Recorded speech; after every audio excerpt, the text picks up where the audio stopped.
the high growth period and the high savings rate and so on. That's gone, and you now have most of the dependency being the aging population. So in that context, you've got to you aren't going to solve it by having the working population pay more and more to a higher and higher percentage of their salary to the aging population. If you do the figures, you get an enormous tax burden on the working population. That's not going to work. So part of the problem is you want them to work longer. Now Koreans they live quite healthy until early 80s, and so, but the pension system is not very good, so they don't have enough money. So people retire from large companies at, say, 55 or whatever the age is, but they have to work for another 15 years. So if you look at people working, they're actually working until 70, but a lot of the people who have retired have to set up their own companies or little mom and pop stores or things of that sort, where their talent is not used effectively, their income is usually lower. 저는 한국인들이 문제를 해결해낼 것을 믿습니다. 처음 한국 땅을 밟았던 64년 전, 저는 바로 한국인들의 특별함을 알아보았습니다. 피폐하고 궁핍한 생활에서도 한국인들은 근면했고 미래에 대한 야심을 가지고 있었습니다. 그 후 한국인들은 실제로 자신들의 삶을 스스로 개척했습니다.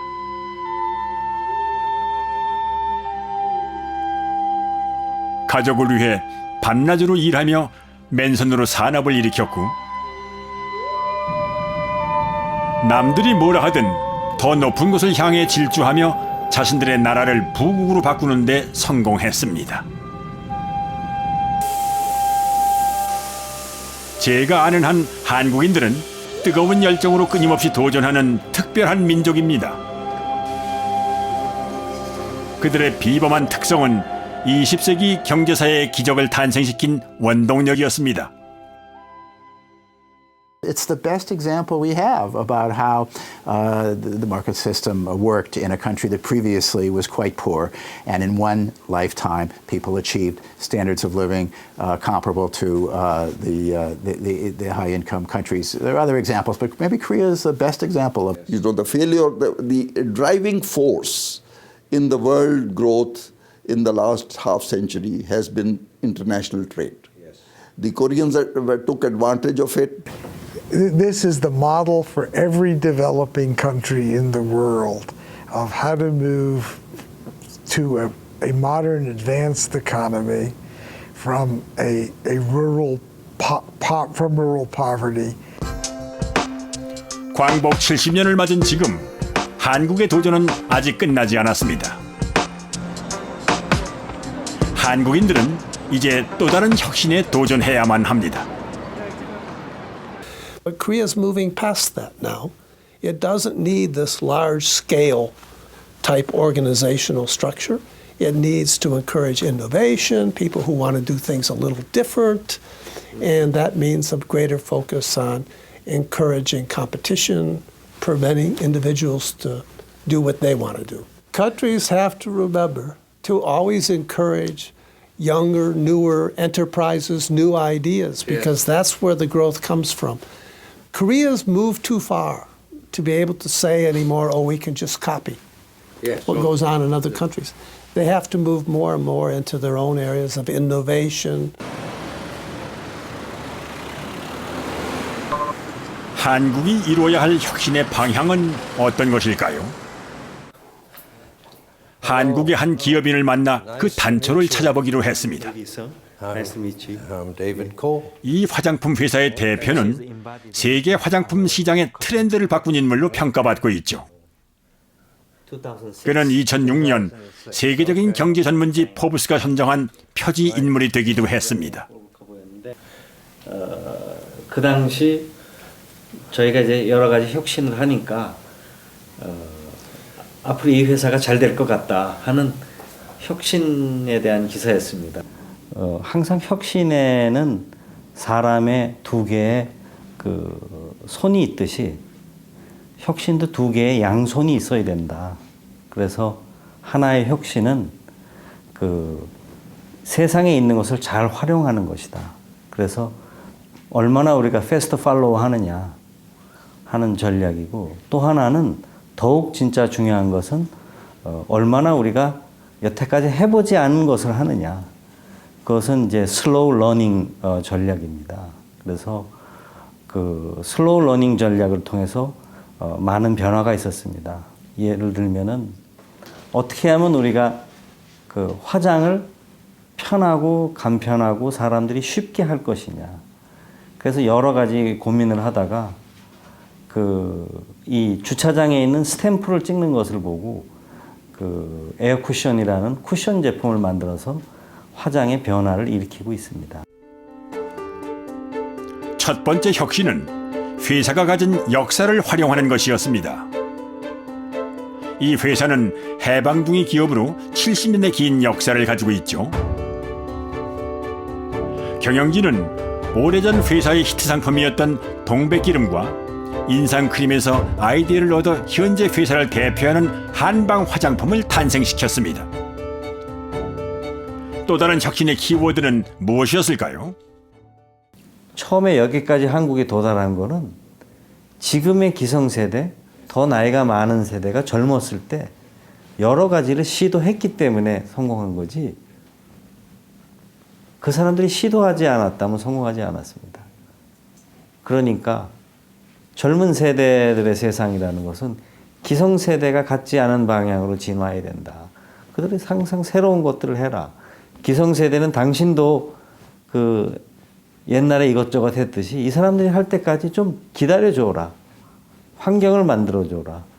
조금 용인해줘라. 뭐 그런 것들을 생각합니다.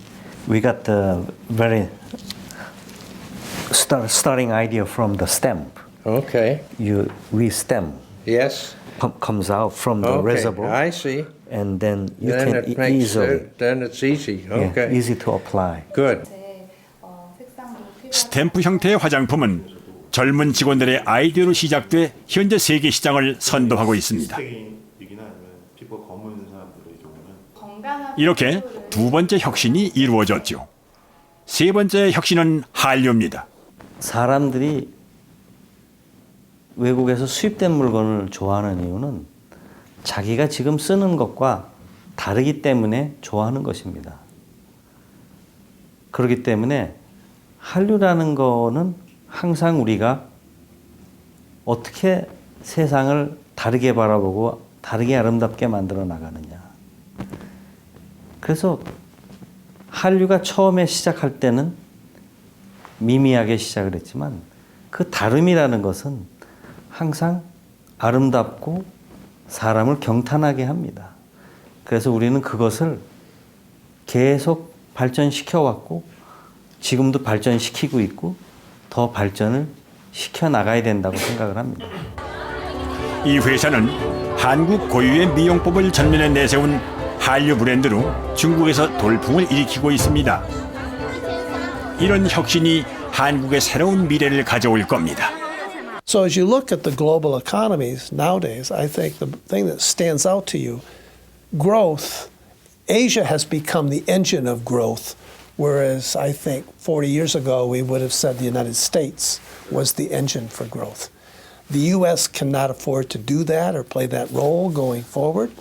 And so I think countries like Korea, China, and others are taking over from the United States as sort of this, they're young from an economic perspective and innovative, and the United States is becoming kind of old and bogged down in its old policies, much like Europe did before us. And I think Korea is very well placed in that process within Asia to do well. This is a very ambitious society where everybody is willing to work very hard.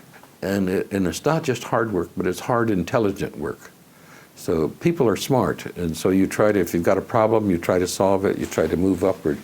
And that's a basic strength of the Korean society and the Korean economy. So I think that will persist.